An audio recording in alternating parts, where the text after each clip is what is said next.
भाई शाहदरा पॉइंट के पकोड़े भी बड़े ही खूबसूरत और बड़े कराकेदार हैं, उनको भी आकर टेस्ट करें। ज़बरदस्त पॉइंट, वो भी आ जाए।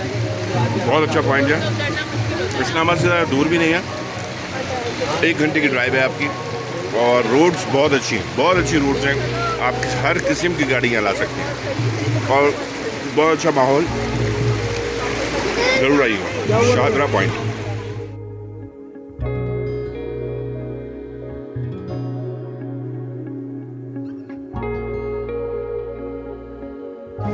सर ये शाहदरा पॉइंट के बारे में क्या कहेंगे? वैसे इस बारे में क्या कहूँ मैं, ये इतना खूबसूरत पॉइंट है, यहाँ आके बस